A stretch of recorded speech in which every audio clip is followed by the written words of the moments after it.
In this video, I'm going to show you the best stretch, in my opinion, for anyone who sits at a desk all day for work. What it does is it simultaneously stretches your internal rotators while putting your spine and hips into extension, which is exactly what you need after a long day of sitting.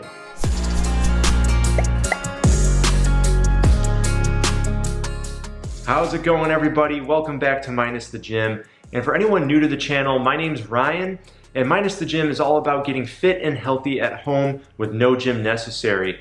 And I am fired up about this video because if you don't know my backstory, I worked a desk job for over a decade, all right, as a software engineer, spending 8 hours or more a day, 5 days a week, sitting. And I know firsthand what that does to your body. So the stretch I'm going to show you in this video is, in my opinion, the best for anyone who sits all day. And I know firsthand, not just from showing and teaching people this, but I know it from personal experience that it does such a great job of undoing the damage from sitting all day. But before we dive in really quick, you just need a couple pieces of equipment to do the stretch properly. The first thing is a Swiss ball. I think everyone should have a Swiss ball, to be honest. I mean, it's such a simple and affordable piece of equipment, but especially people who sit all day, you can benefit from this if you just lay on it. Just lay on your back on a Swiss ball. It opens up your anterior chain, and it's such a relaxing way to do it. But you're also going to need some hand weights. All right, what I have here, these are just 1 kilogram, 2.2 pounds, and I can hold them in my hand like this, and I can use them while I stretch. So these are actually adder weights for my dumbbells, but you can get hand weights on Amazon or wherever. I'll put a link down below if you're not sure what to get. All right, so here's how you do the stretch. First, you want to sit on your Swiss ball and then roll down so that your upper back and neck are resting on the ball. Make sure you raise your hips up so your hips and torso are at the same height with your shoulders. And what you're going to do here is raise your arms up so your elbows are bent at 90 degrees, holding those hand weights, and then slowly let your forearms come back until they are parallel to the floor. And you're just going to sink into this stretch, right? You want to let those forearms sink down as low as they can, but make sure you don't overdo it. You don't want to hurt anything. And what this is going to do is it's going to stretch your subscapularis. That's one of your internal rotators. The subscap is a muscle that's on the anterior side of your scapula. So it's kind of like on the front of your back, if that makes any sense. It's hard to explain, but you should feel it kind of in here. Like you should feel a stretch kind of right below the bottom of your shoulder along your back here. Go ahead and relax into that stretch for, I recommend, at least 30 seconds, but probably 60, like a full minute would be ideal, or longer. And once you've done the full stretch, you're nice and relaxed, the next step is that you want to bring your feet back towards the ball. And then using your heels, you want to press off to extend at the legs and move backwards on the ball. This is going to move the ball away from your upper back and neck more towards your mid to lower back, and it's going to put your spine into extension. It's also going to help open up your hips, which have been in flexion all day. So now you're really opening up the whole anterior. You're going to notice that you lose some of the stretch of the subscapularis because you're now shifting focus by moving the ball. But that's all part of this stretch. Think of it as a two-phase stretch. First, you're focusing here on the top, like the torso, stretching an internal rotator, and then you end it with the second phase by shifting the ball and really opening up the anterior with that spinal extension and hip extension. Spend another 30 to 60 seconds in that position with the ball under your mid to lower back, and then go ahead and roll back to the starting position.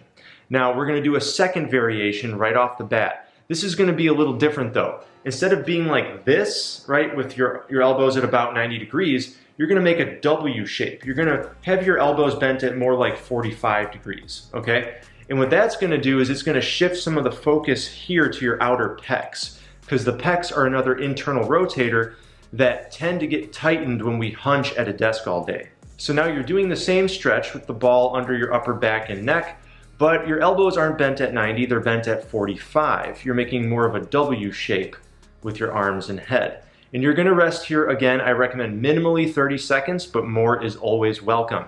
And after you feel that nice deep stretch, you get nice and relaxed, you feel like you've done enough time, now you're going to bring those feet closer to the ball, push off with the heels to extend at the legs, and get that nice spinal and hip extension going, all right? And then rest there for another 30 to 60 seconds. And then when you're done with that stretch, come back up to the starting position. I got one more variation that I recommend doing every day, and this is going to be more like a letter I.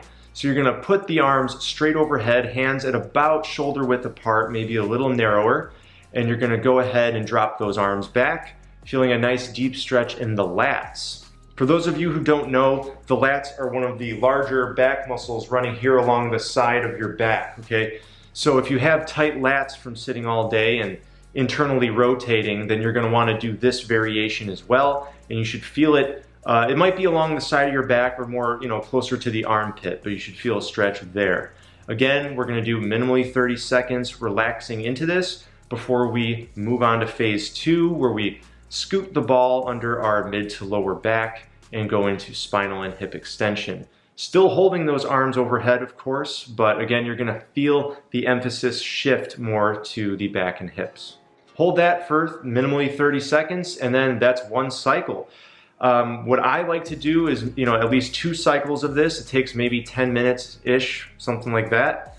And do this every evening when you get home from work, or like keep your Swiss ball and your weights in your TV room, like your living room or family room, wherever you like to wind down for the day. And while you watch Netflix or Hulu or listen to music or whatever you do in the evening to wind down, just get on the ball for 10 minutes, 15 minutes and cycle through these stretches. And of course, don't hesitate to accompany this stretch with other stretches for other tight muscles, like, tight hamstrings are very common in people who sit a lot. Maybe your upper traps are tight. So go ahead and make a whole stretch routine out of this, but I would make the stretch I showed in this video kind of the core, like the foundation of your evening stretches. And trust me, if you do this regularly, like every evening after work, you will really feel that you can open up a lot easier, and it'll actually be a lot easier to sit with better posture and stand with better posture so that your shoulders are down and back and you just feel more, you feel good, you can move better. Okay, so for those of you who work a desk job, make sure you get a Swiss ball and hand weights if you don't have them already, and start doing this stretch. I recommend every evening after you're done working, or whenever that is, of course. But when you're done working for the day, just 10 minutes doing this makes a big difference. And if you want to help me out in return, just hit that like button for me. And don't forget to subscribe and turn on notifications so you get notified every time I upload. I upload once a week is what I aim for. Sometimes it's twice a week. And I just am trying to help everybody eat healthier, move better, and have an overall better quality of life. All right? I'll talk to you in the next one.